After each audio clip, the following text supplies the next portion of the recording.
Welcome back, chapter 32. Rachel parks in the visitor lot of St. Barnabas Medical Center in Livingston, New Jersey. We both don surgical masks. Since COVID, no one thinks twice about seeing someone with a mask, especially near a hospital. Again, it's a pretty effective disguise. We start towards the front entrance.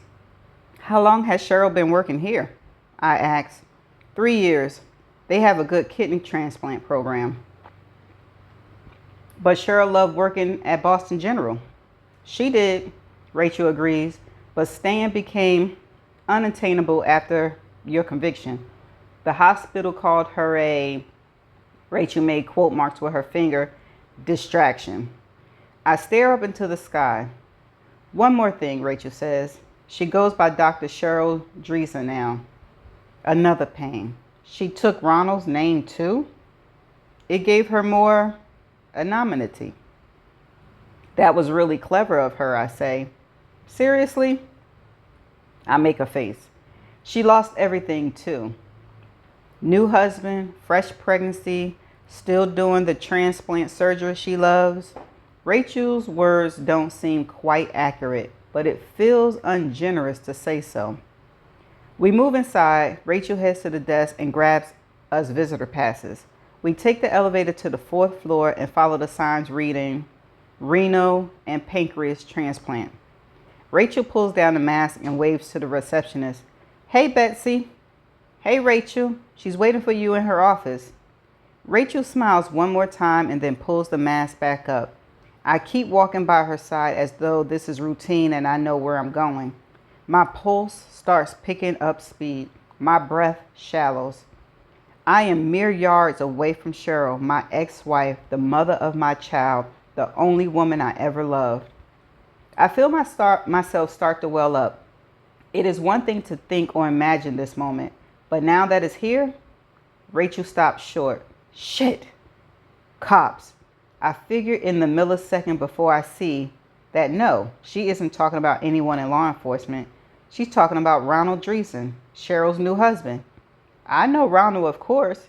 He was an administrator at Boston General who was always looking out for Cheryl. You know what I mean. He just wanted to be her friend. And it was obvious to me and everyone else, including Ronald's wife, who, to be somewhat fair, he was separated from at the time. That was bullshit. Naturally, I wasn't happy with the constant work text because again, obviously, Cheryl laughed them off. Okay, yeah, Ronald probably does have a little crush on me, Cheryl would say, but it's harmless. Harmless, I scoff now, almost saying it out loud. Ronald looks at Rachel first. He starts to smile. Cheryl and Rachel are close, so I'm sure that Rachel visits here often enough. This encounter is probably, if not familiar, nothing particularly surprising or new. I lower my head and veer a little to my right. I have the mask pulled up. I slow down and turn behind me as though I'm not with Rachel. Rachel doesn't miss a step. She keeps walking towards Ronald, takes hold of his arm and say a little too merely, "Hey, Ronald." Ronald kisses her cheek. The kiss is stiff, but then again, so is everything about Ronald. I stop right there, not taking that thought any further. I start walking back towards them, staying close to the wall, my face turned towards it. I don't break stride. I don't risk a glance in his direction. I close my eyes and move past him. Safe. Rachel is trying to escort him away from us, but he stops her. I didn't expect to see you here, Ronald says to her. Did you hear about David's escape? I walk away. There are 3 unmarked doors in front of me. One is where my ex-wife, will be. Time is ticking. I take hold of the knob on the first door, turn it, step inside. And there she is. I had interrupted Cheryl typing on some kind of tablet. She looks up. I still have the surgical mask on and my head is shaved, but that doesn't matter. She recognized me right away. For a second, neither one of us moves. We just stare. I am not sure what I feel, or more, what I don't feel. I feel it all and then some. Every emotion surges through my worn out veins. It is overwhelming. For her, too. Cheryl and I fell in love in high school. We dated, got engaged, married, had the sweetest little boy together. A weird thought pops into my brain. Ronald might come back, or a nurse or a colleague might come in. I turn and lock the knob. That's it. That's the first move I make after seeing Cheryl. I turn back to her, not sure what I will get, what sort of reaction, but Cheryl is already on her feet running around the desk. And when she gets to me, there is no pause, not the slightest hesitation.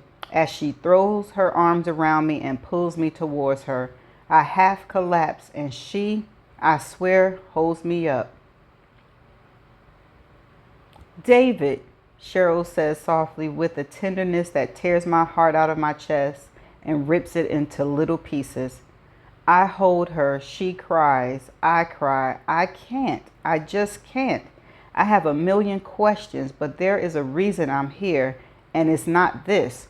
With perhaps a little too much edge, I take hold of her arms and pull her off me. There is no time for a preamble. Our son may still be alive, I say. That's right, David gets straight to the point. She closes her eyes. David, please listen to me. Her eyes are still squeezed shut. No one wants that to be true more than I do. You saw the pic? It's not Matthew, David. How can you be so sure? Tears started flowing down her cheek. She lifts both hands and takes hold of his face. For a moment, I fear I may collapse again and never get up. Because Matthew is dead, she says almost too softly. We buried our little boy, you and I. We stood together and held hands, and we watched them put that tiny white coffin into the ground. I shake my head.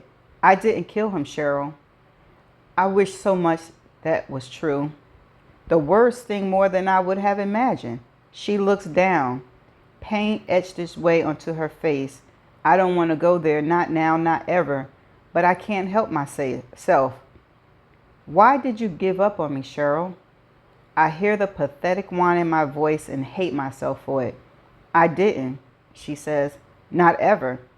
How could you think I did it? I never blamed you. Not really. That's not what he asked, Cheryl. He asked, how could you think he did it? And your answer is you never blamed him? Not really? The heck? I open my mouth to ask again why she stopped believing in me. But I make myself stop. Again, now is not the time to go down that road. Stay focused.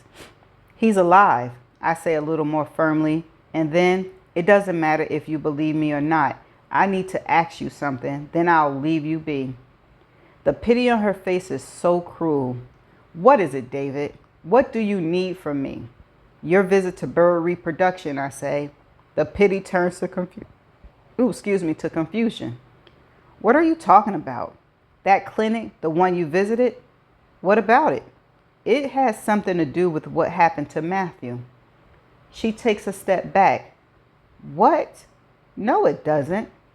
That picture Rachel showed you, it was taken at a company event for Berg Reproductive. It's connected. Cheryl shakes her head. No. I say nothing. How can you think that? Just tell me, Cheryl. You know everything. You didn't tell me you pretended to be Rachel. She told you that too? No need for me to reply. I don't understand. Again, Cheryl's eyes squeeze shut as though she's wishing it all away. What does that matter now? Her voice is more a plea than a question. The pain is growing, consuming her. I want to offer some kind of comfort, even now, even after all of this, but there isn't a chance I'm going to do that. I should have never gone to that clinic. I say nothing. It's all my fault, she says.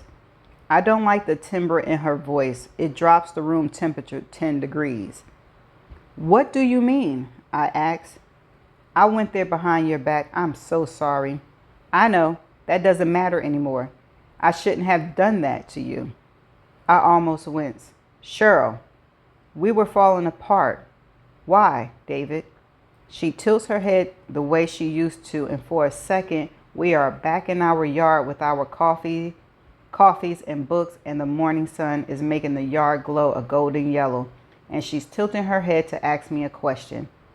We weren't the first couple to experience the strain of infertility. We were and no.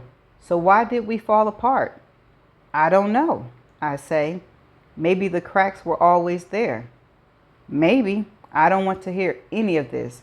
It doesn't matter anymore. But it was a terrible betrayal. I don't say anything because I don't think I can speak. And because of that, there is a hitch in her voice now. Because of what I did to you, our son. Then Cheryl burst into tears. I have, of course, known my ex-wife a long time. I have seen her go through pretty much every emotion. I have seen her cry, but never like this, not even when Matthew died. Cheryl was never one to let go, not fully. Even when she made love or held our son, there was a part of her that maintained control. You felt a coolness, a detachment, which sounded like a criticism, but it is not. She just never lost complete control until this very moment. I want to do something. I want to hold her or at least offer her a shoulder, but I also feel a sudden chill blowing through my heart. What is it, Cheryl? She continues to sob. Cheryl, I went through with it.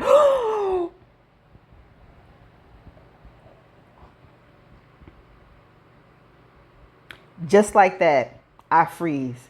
I know what she means, but I ask it anyway. Went through with what? She doesn't answer. You knew. I shake my head. You knew, she said again. The anger, the resentment, the stress. I still shake my head.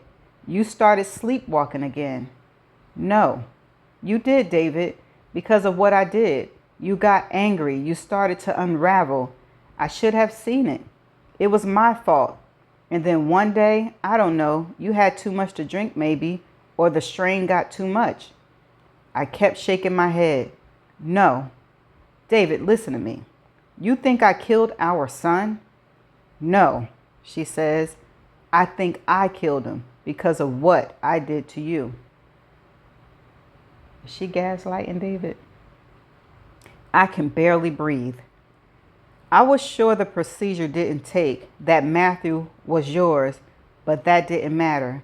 Going through with it, my betrayal, it changed you. I fight through it, trying again to stay on message, swim through the emotional battering. You tried to get pregnant with a donor sperm. Yes. You told me you didn't. I know. I lied. I don't know what to say here. And you thought, I see it now, how she thinks it all played. I found out she used donor sperm and I lost my mind. I thought Matthew wasn't mine. The anger, the resentment, the stress, plus the sleepwalking.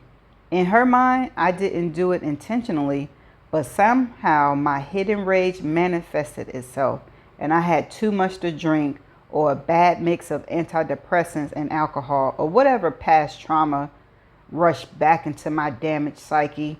And unconsciously, I rose from my sleep and grabbed a baseball bat and walked into Matthew's room. And so much of what happened makes sense now. Cheryl blames herself. All this time, she hasn't only lost her son, she believes I did it. And worse, she believes that she is responsible. Cheryl, listen to me. She burst into tears again. Her knees give away. I can't let that happen.